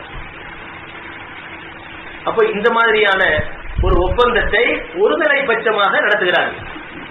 அதே மாதிரி இன்னொரு ஒப்பந்தமும் இருக்கு. அது என்ன ஒப்பந்தம் சொன்னா, மக்கா மதீனாவினுடைய சுற்று வட்டாரத்திலே யாரெல்லாம் பெரிய பெரிய கிளையார்களாக வாழ்கிறார்களோ அவர்கள் யாராவது உங்களுக்கு துணையாக ஆகிவிடுவார்களேயானால், உங்களுக்கு சார்பாக ஆகிவிடுவார்களேயானால் அதை நீங்க ஏற்றுக்கலாம். அவர்கள் உங்களுடைய கூட்டத்தாராகவே கணிக்கப்படுவார்கள். யாராவது அந்த கூட்டத்தார்கள் ஒருவர், எங்க கூட்டத்தார்கள் ஒருவர் அல்ல, இந்த கூட்டமே சேர்ந்து எங்களுடைய சார்புடையவர்களாக ஆகிவிடுவார்களேயானால் அவர்கள் எங்களுடைய கூட்டத்தை சார்ந்தவர்கள் தான். இந்த ஒப்பந்தம் அவர்களுக்கு சேரும். எந்த ஒப்பந்தத்தை நம்ம போட்டிருக்கிறோமோ அந்த ஒப்பந்தம் அந்த மக்களையும் சேரும். உதாரணமாக பனு பக்கர் கிளையார்கள், இவர்கள் குறைஷிகளோடு சேர்ந்துட்டாங்க. பனு குஸா கிளையார்கள், இவர்கள் முஸ்லிம்களோடு சேர்ந்து கொண்டார்கள். முஸ்லிம்கள் குறைஷிகளோடு போராடக்கூடாது, சண்டை போடக்கூடாது ஒப்பந்தம். ஆனா காலம் காலமாக அரபுகளிலே சில கூட்டத்தார் சில கூட்டத்தாருக்கு எதிரியா இருப்பாங்க. எப்படி ஹவுஸ் கூட்டத்தார்கள், ஹஸ்ரஜ் கூட்டத்தார்கள் எப்பொழுதுமே காலம் காலமா எதிரியா இருப்பாங்க. அவங்க 2 பேரும் சண்டை போடாத வருஷமே இருக்காது. காலங்காலமா சண்டை போட்டுட்டே இருப்பாங்க. எந்த ஒரு சூழ்நிலையும் சேரவே மாட்டாங்க.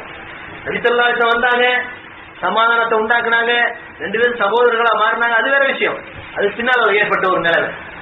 அதே மாதிரிதான் பனு பக்கர் கிளையார்களும் பனு குஸா கிளையார்களும் ஜென்ம விரோதிகள். நம்ம பாக்கியில் வச்சிருவோம் பாருங்க, ஜென்மம் நம்ம நம்ம இதுல கிடையாது. இஸ்லாத்துல ஜென்மங்கிறது ஒண்ணு கிடையவே கிடையாது.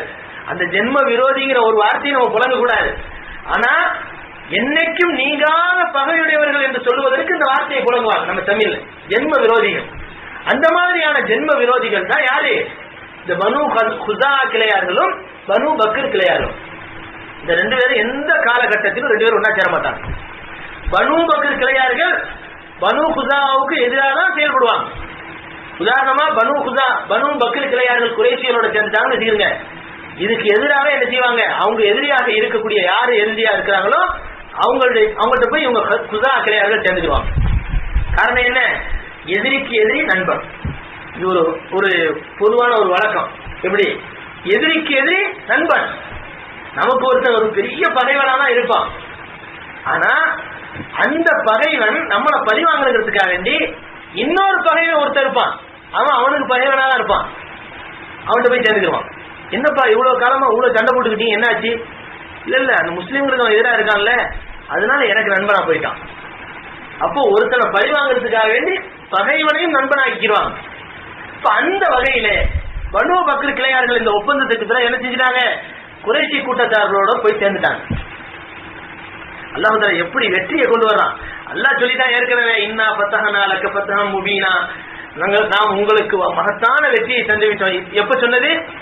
உதைபியா உடன்படிக்கையினுடைய சமயத்துல சொன்னது. அந்த சமயத்துல முஸ்லீம்கள் என்ன செய்யறாங்க? நம்ம தோல்விதான் அடைஞ்சோம் அப்படிங்கிற எண்ணத்துல போய்கிட்டு இருக்கிறாங்க. ஆனா அல்லாஹ் தஆலா மகத்தான வெற்றி என்று சொல்கிறான். ஆனா அந்த வெற்றிக்குரிய ஒரு அனுகூலங்களை கொண்டு வரணும்ல. எடுத்த உடனே வெற்றி கிடைச்சிரு, அதுக்கு ஒரு வாய்ப்புகள், ஒரு சூழ்நிலைகள் உருவாகி வரணும்ல, காலம் கடிய வேண்டும் இல்லையா? அந்த வகையில அல்லாஹ் தஆலா ஒரு திருவிளையாடலை உருவாக்குறான். பனு பக்கர் கிளையார்கள் இந்த ஒப்பந்தத்துக்கு பிறகு போய் குறைஷிகள்கிட்ட போய் சேர்றாங்க. பனு பக்கர்களுக்கு ஜென்ம விரோதிகளாக இருந்த குஸா கிளையார்கள், நீ போய் அங்க போய் சேர்றியா, நான் முஸ்லீம்கிட்ட போய் சேர்றேன் அப்படின்னு முஸ்லீம்கிட்ட வந்து சேர்த்தாங்க. ரெண்டு பேரும் வந்து சேர்ந்துட்டாங்க. இப்ப என்னாச்சு?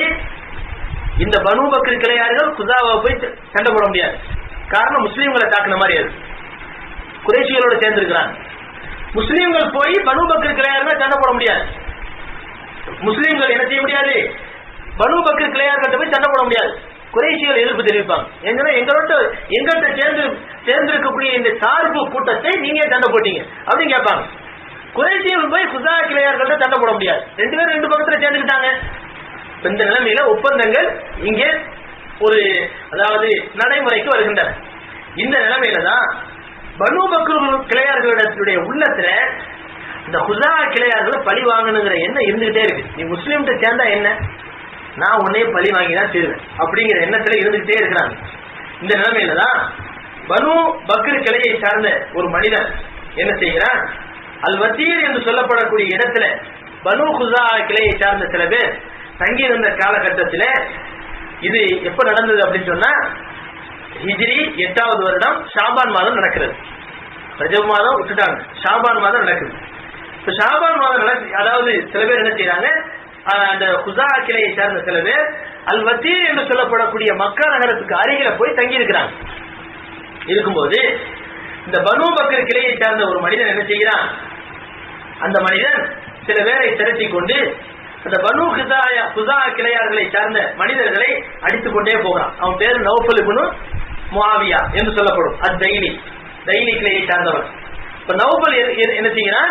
சில மனிதர்களை சேர்த்துக் கொண்டு குஸா கிளையார்களை அல் வசீர் என்ற இடத்துல போய் தாக்குறான். அந்த குஸா கிளையார்கள் இதை எதிர்பார்க்கவே இல்லை. திடீர்னு அவன் தாக்குறானே சொல்லி என்ன செய்யறாங்க? தங்களை காத்துக் கொள்ள வேண்டும் என்பதற்காக வேண்டி கொஞ்சம் கொஞ்சமா பின் வாங்கி ஹரமுக்குள்ள நுழைஞ்சிடறாங்க. ஹரம் சொன்னா ஹரம் ஷரீஃப்குள்ள நுழைகிறது இல்ல. இப்ப நம்ம மஸ்ஜித் ஆயிஷா பள்ளிக்கு போறோம், தன்ஈம் என்ற இடத்துல நம்ம உம்ராவுக்கு இஹ்ராம் கட்டத்துக்காக வேண்டி போறோம்ல, அந்த இடத்துல வந்து ஒரு டூம், அதாவது ஒரு மிஹ்ராப் மாதிரி ஒரு டூம் மாதிரி வச்சிருப்போம். அதான் எல்லை. மக்காவை சுத்தி இந்த மாதிரி ஒரு எல்லை வச்சிருப்போம். இப்ப அந்த எல்லையில அவங்க தங்கி இருக்கக்கூடிய காலகட்டத்துலதான் இவங்க தாக்குறாங்க. போய் கொஞ்சம் கொஞ்சமா என்ன செய்யறாங்க? அப்படியே பின்வாங்கி போய் ஹரமுக்குள்ள நுழைஞ்சாங்க, அந்த எல்லைக்குள்ள நுழைஞ்சாங்க. அன்னைக்கு இருந்த காபீர்களுடைய நம்பிக்கையும் அப்படித்தான் இருந்தது. ஹரமுக்குள்ள நுழைஞ்சா யாரையும் கொல்லக்கூடாது. ஹுதைப் ரலியல்லாஹு அன்ஹு கூட என்ன செஞ்சாங்க? மக்கா நகர வாசிகள் விலைக்கு வாங்கி அவங்களை கொல்வதற்காக வேண்டி எங்க போனாங்க? ஹரமுக்கு வெளியில தான் போனாங்க. இன்னைக்கு நம்ம அந்த இடத்தை நம்ம பார்க்கலாம். அந்த இடம் தான் நம்ம குறிப்பிட்டு பார்க்க முடியாது. மஸ்ஜித் ஆயிஷா இருக்குது, அந்த இடத்துக்கு வந்து அதாவது சுகதா தரீக்கு சுகதா என்றுதான் சொல்லுவாரு அந்த ரோட்டுக்கு பேர். அப்படின்னா என்ன அர்த்தம்? ஷஹீதுகளுடைய வழி பாதை ரோடு அப்படின்னு அர்த்தம். அந்த இடத்துல தான் கொல்லப்பட்டாங்க ஹுதைப் ரலியல்லாஹு அவருடைய தோழர்களும் ஷஹீதாக்கப்பட்ட இடம் அந்த மஸ்ஜித் தனீமுக்கு பக்கத்துல தான். காரணம் மக்காவுக்கு பக்கத்துல இருக்கக்கூடிய ஹரமினுடைய எல்லை முடியக்கூடிய இடம் அங்கதான் இருக்குது. அதனால அங்க போய் கொலை செய்தாரு. அந்த மாதிரி இடத்துல இருந்து உள்ள நுழைஞ்சிட்டாங்க. உள்ள நுழைஞ்ச உடனே சொன்னார்கள், நௌபலே அல்லாஹ்வை அஞ்சிக்கொள், நீ இப்பொழுது வந்து ஹரமுடைய எல்லைக்குள் வந்து விட்டாய், எனவே நாங்க ஹரமுடைய எல்லைக்குள்ள நுழைஞ்சிட்டோம், நீ இந்த நிலைமையில எங்களை நீ கொல்றது சரியில்லை, அல்லாஹ்வை அஞ்சிக்க அப்படின்னு சொன்ன உடனே அவன் சொன்னா, நான் ஏன் அல்லாஹ்வை பயப்படணும்? அவன் சொல்றான் பாருங்க, அதாவது கொள்கை பிடிப்புடையவர்கள் எந்த நேரத்திலும் கொள்கையை பின்பற்றுவாங்க. இன்னைக்கு பாக்குறோம் எத்தனையோ பேர் ஒரு சமுதாயத்தினுடைய பேரை வச்சுக்கிறாங்க. அந்த சமுதாயம் சொல்லும் ஒரு கண்ணத்துல அடிச்சா இன்னொரு கண்ணத்தை காட்டு அப்படின்னு சொல்லும். ஆனா இவன் என்ன செய்வான்? அப்படியா காட்டுவான்? போருக்கு வராதவங்கெல்லாம் போட்டு கொண்டுகிட்டு இருப்பான். இப்ப இவன் வந்து சமுதாயத்தினுடைய பேரை சொல்லுவான். ஆனா அந்த போர்க்களங்கள் என்று வருகிற போது சமுதாயமா இருக்க மாட்டான், மார்க்கத்தை அனுஷ்டிக்க மாட்டான், அவன் மதத்தை பின்பற்ற மாட்டான். இன்னும் சொல்ல போனா அந்த மதத்துக்கு உலகளாவிய அடிப்படையில் எவ்வளவு பெரிய ஒரு தலைவனா இருக்கக்கூடியவனா இருந்தானே அவனும் அயோக்கியனா இருப்பான். அவனும் அந்த மாதிரி வார்த்தையை தான் சொல்லுவான், அவனுக்கு அடிங்க அப்படிதான் சொல்லுவான். உலக சிலுவை போர் என்று நம்ம சரித்திரத்தில் படிக்கணும். அதுக்கு காரணம் யாரு? சிலுவை போர் என்று சொல்லுகிறோமே அதுக்கு காரணமே அந்த சமுதாயத்தினுடைய தலைவன் தான். இப்ப இது வேற விஷயம். இப்ப அந்த வகையில முஸ்லிம்கள் மட்டும்தான் வாழ்க்கையிலும் சரி மார்க்கத்திலும் சரி அமல்களிலும் சரி இஸ்லாத்தை ஃபாலோ பண்றது. போர்னு வந்துட்டா சிறுவர்களை கொல்லக்கூடாது, பெண்களை கொல்லக்கூடாது, அதே மாதிரி கட்டடங்களை இடிக்கக்கூடாது, இந்த மாதிரியான ஒரு அனுஷ்டானங்களை சட்ட விதிகளை பின்பற்றக்கூடியவர்கள் முஸ்லிம்கள் மட்டும்தான், மற்றவங்க யாரும் கிடையாது. இப்ப நம்மளோட சண்டை போட்டவங்கள்ட்ட மட்டும் தான் சண்டை போடணுங்கிற ஒரு குறிக்கோள் உள்ளவங்க முஸ்லிம்கள். அதுதான் மார்க்கம் சொல்லுது, அநியாயமா யாரையும் அடிக்கக்கூடாது. ஆனா அவர்களுக்கு அப்படி ஒரு கொள்கையே கிடையாது. காபிரா இருந்தாலும் சரி, யூதர்களா இருந்தாலும் சரி, கிறிஸ்துவர்களா இருந்தாலும் சரி, அப்படி ஒரு கொள்கையே கிடையாது. அதனாலதான் காபு இப்னு அஷ்ரப்னு சொல்லக்கூடியவன் என்ன செஞ்சான்? போய் அந்த குறைஷி மக்கள்கிட்ட போய் சஜிதால விழுந்தான். அவன் ஒரு யூதன் தானே, ஏகத்துவவாதி தானே அவன். அப்படின்னு அவன் என்ன செஞ்சிருக்கானே, தன்னுடைய கொள்கையை விட்டு கொடுத்துட கூடாது, குறைஷிகளுடைய காலடியில போய் விழுந்தான். விழுந்தது மட்டும் இல்லாம நீங்க வணங்கி கொண்டிருக்கக்கூடிய இந்த தெய்வங்கள் தான் உண்மைன்னு சொன்னான். ஒரு யூதன் அப்படி சொல்லிடுவானா? இன்னைக்கு சொல்லுவானா? அப்படி முஸ்லிம்களை தாக்கணுங்கிறதுக்காகவே அப்படின்னு சொன்னான். நம்ம ஏற்கனவே படிச்சிருக்கோம் அதெல்லாம். அப்போ அந்த வகையில் அந்த நௌபல் என்பவன் இடத்துல சொல்கிறார்கள், நீ அல்லாஹ்வை பயந்து கொள், காரணம் நீ வந்து ஹரமுக்குள் வந்து விட்டாய், ஹரமுக்குள் இருக்கக்கூடியவர்கள் யாரையும் கொல்லக்கூடாது என்று சொன்னவுடன் அவன் சொன்னான், லா இலாஹல் யௌம் யா பனி பக்ர். பனி பக்ர் கூட்டத்தார்களே, தான் எந்த கூட்டத்தாரை கூட்டிட்டு போய் அடிச்சுட்டு இருக்கானோ அந்த கூட்டத்தாரை பார்த்து சொன்னான், லா இலாஹல் யௌம் யா பனி பக்ர். பனி பக்ர் கிளையார்களே, ஹரமுக்குள் வந்துட்டோன்னு சொல்லிட்டு நீங்க பயந்துடாதீங்க, இன்றைய தினம் இறைவன் யாருமே இல்லை. எப்படி சொல்றான்? நாத்தியவாதியா போயிட்டான் பாருங்க. சூழ்நிலைக்கு தோதுவா நாத்தியவாதியா போயிட்டான், இறைவனே இல்லை. இன்னைக்கு மட்டும் இறைவனே இல்லை. எங்க போயிட்டாரு அவரு? 360 சிலையை வச்சு வணங்கிட்டு இருக்கீங்க, எங்க போயிட்டாங்க எல்லாரும்? அப்ப இன்னைக்கு மட்டும் இறைவன் இல்லை. அசீபு சாரக்கும், நீங்க யார பழி வாங்கணுமோ நல்ல பழி வாங்குங்க. பல உமுரி, என்னுடைய ஆயுளின் மீது சத்தியமாக, இன்னக்கும் லதஸ்தரிகூன ஃபில் ஹரம், நீங்க எல்லாம் ஹரம்ல திருடி கொண்டிருக்கிறீர்கள். அவன் என்ன செய்யறான்? தான் வண்டவாளத்தை வெளிப்படுத்தான். நம்மளாம் யாரு? ஹரம்ல திருடக்கூடியவங்க. இப்ப நம்மகிட்ட போய் அல்லாஹ்வை பயந்துக்கிறது சொல்லக்கூடிய சொல்றாங்க இவன். அப்பலா துஸீபூன சாரக்கும் ஃபீ, ஹரமுக்குள் திருடக்கூடிய நாம ஹரமுக்குள் பழி வாங்குறதுல பெரிய விஷயம் இல்லை, அதனால பழி வாங்குங்க, நல்லா அடிங்க. அந்த உடனே ஹரமுக்குள்ள வச்சே குஸா கிளையார்கள் அடிக்கிறாங்க. இதுல இருந்து ஒரு மனிதர் என்ன செய்யறார்? வேகமா போறார். அம்ரு இப்னு சாலிம் அல் குஸாஇ என்று சொல்லப்படக்கூடிய மனிதர் நபி ஸல்லல்லாஹு அலைஹி வஸல்லம் போயிறார். நேர வேகமா போறார். ஹரமுக்குள்ள வச்சு அடிக்கிறாங்க, எங்களுக்கு பாதுகாப்பு கொடுங்க, நாங்க உங்கள் சார்புடைய கூட்டத்தார்கள் என்று சொல்வதற்காக வேண்டி ஒரு கவிதையை படிக்கிறார். யா ரப்பி இன்னி நாஷிதும் முஹம்மதா ஹலஃப்னா வ ஹல்ஃப பிஹில் அத்லதா قد كنتم ولدا وكنا والدا ثمت اسلمنا ولم ننزع يدا. இப்படியே கவிதை படிக்கிறான், ஒரு பெரிய நீண்ட கவிதை. அவங்க சொல்லி காட்டுறாங்க, என்னுடைய இரட்சகனே, நான் முகம்மது இடத்திலே வந்திருக்கிறேன், அந்த முகம்மது தான் எங்களை பாதுகாக்க வேண்டும், நாங்கள் சத்தியம் என்று சொல்கிறோம், இந்த முகம்மது எங்களுக்கு பாதுகாப்பு கொடுத்தவராவார், அவர்கள் சார்பாக நாங்கள் கூட்டத்தாராக மாறிவிட்டோம், நாங்கள் எல்லாம் ஒரு காலத்திலே சந்தைகளாக இருந்தோம், நீங்கள் எல்லாம் பிள்ளைகளாக இருந்தீர்கள், இப்பொழுது நாங்கள் உங்களிடத்தில் அடிபணிந்து வந்திருக்கிறோம், எங்களுக்கு உதவி செய்யுங்கள், அல்லாஹ் உங்களுக்கு ஹிதாயத்தை கொடுப்பான், அல்லாஹ் உங்களுக்கு வலுவை உண்டாக்குவான். எனவே அல்லாஹ்வுடைய அடியார்களை அழையுங்கள், அவர்களும் உங்களுக்கு உதவிக்கு வருவார்கள். ஃபீஹிம் ரசூலுல்லாஹி கத் தஜர்ரதா, அவர்களிலே ஒரு ரசூல் இருக்கிறார், அந்த ரசூல் இணையில்லாத ஒரு மனிதர். எனவே அவர் யாரை திரட்டி கொண்டு வருகிறாரோ நிச்சயமாக அவர்கள் வெற்றி பெறுவார்கள். அவர் யார் தெரியுமா? அவர் ஒரு பௌர்ணமி நிலவை போன்றவர். நம்ம இன்னைக்கு சண்டை போடுக்கிறோம், அந்த ஷம்சுன் அந்த பதுருன்னு சொல்லக்கூடாது, நபியை பார்த்து சந்திரன் சொல்லக்கூடாது, சூரியன் சொல்லக்கூடாது.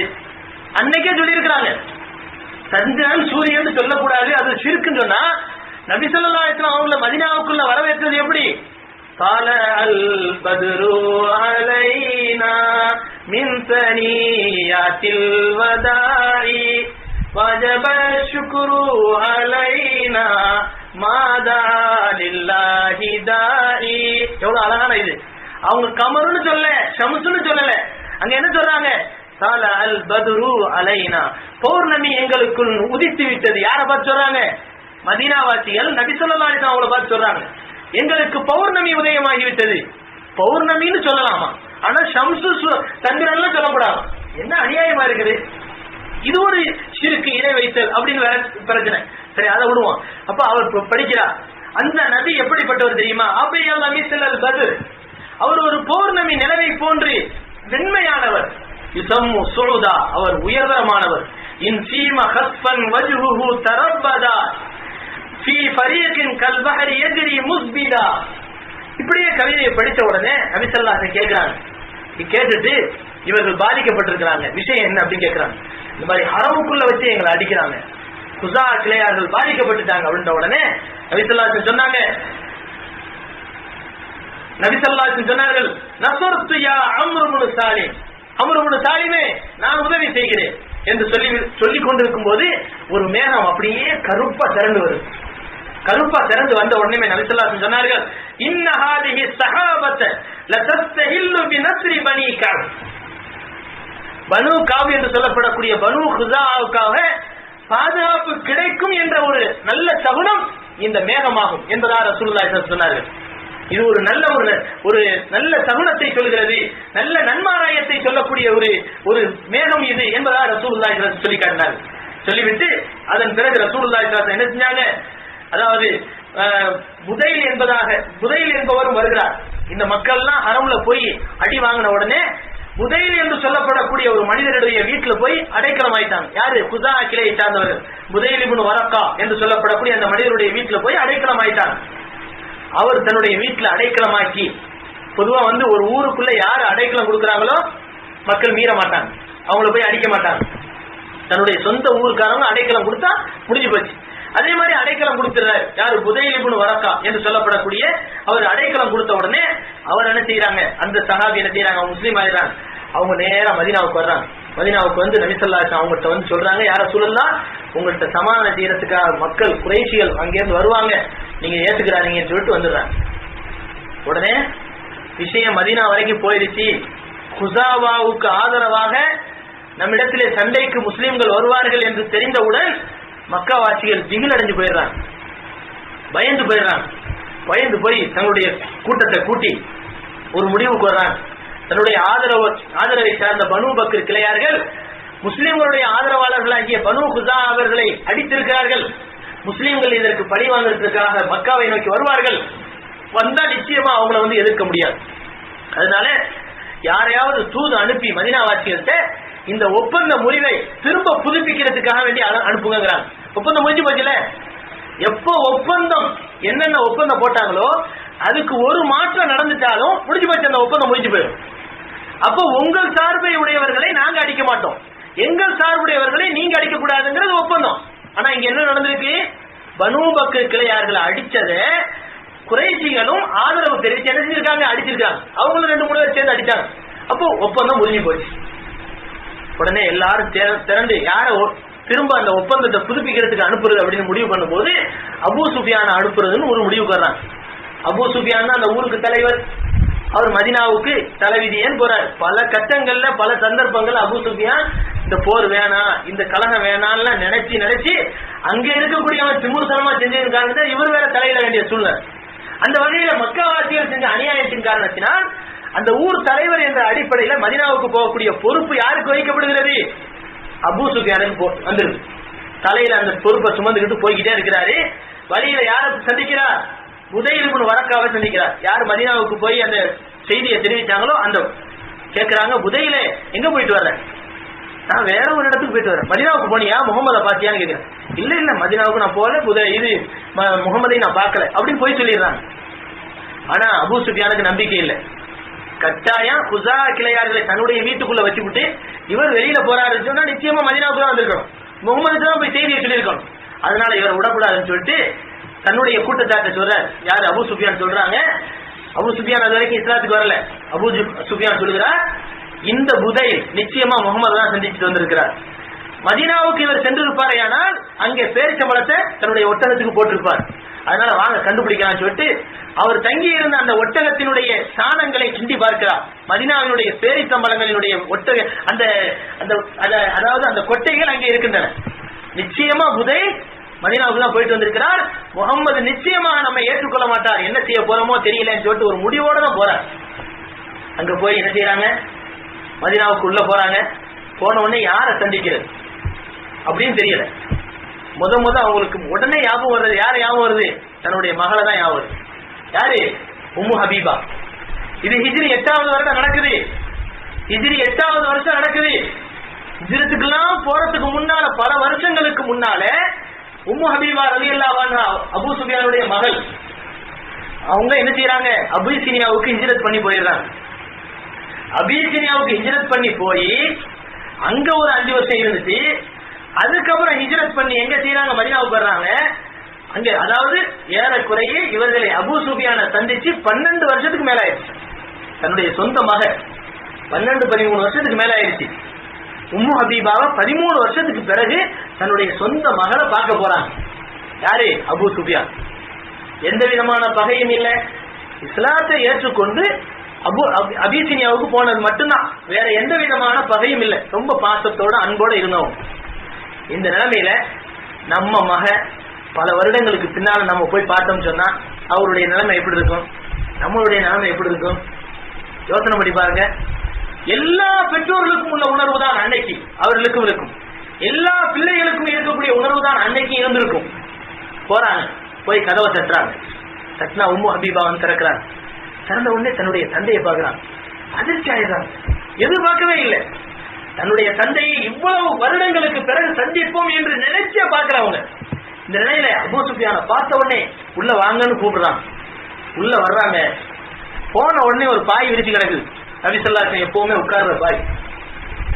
அபூ சுஃபியான் நிக்கிறாரு. உம்மு ஹபீபா உள்ள நிக்கிறாங்க. அபூ சுஃபியான் உள்ள நிக்கிறாரு. ஆனா உம்மு ஹபீபா உள்ள உட்காருங்கன்னு சொல்லல. அபூ சுஃபியான் தானா போய் உள்ள போய் என்ன செய்யறாரு? அந்த பாயில போய் உட்கார போறாரு. உட்கார போன வேகத்துல உம்மு ஹபீபா ரலியல்லாஹு அன்ஹா என்ன செய்யறாங்க? அந்த பாயை நறுக்கு இழுத்துக்கிறாங்க. இழுத்த உடனே அபூ சுஃபியான் கேட்கிறார், உம்மு ஹபீபா எதற்காக பாயை இழுத்துக் கொண்டாய்? இந்த பாயின் மீது நான் உட்காருவதற்கு தகுதியற்றவனா, அல்லது நான் உட்காருவதற்கு இந்த பாய் தகுதியற்றதா?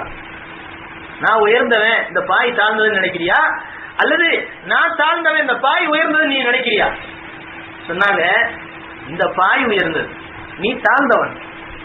ஒரு தந்தையை பார்த்து 13 வருஷத்துக்கு பின்னால பார்க்கக்கூடிய ஒரு மகள் சொல்லக்கூடிய வார்த்தையை பாருங்க.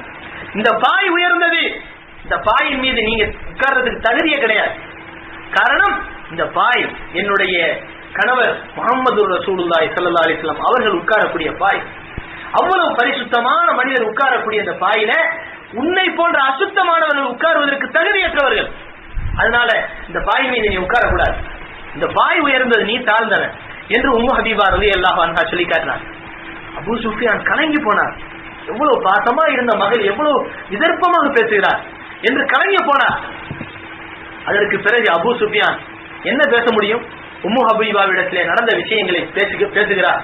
அதன் பிறகு என்ன நடந்தது என்பது இன்ஷா அல்லாஹ் வரக்கூடிய வாரம் சொல்லப்படும்.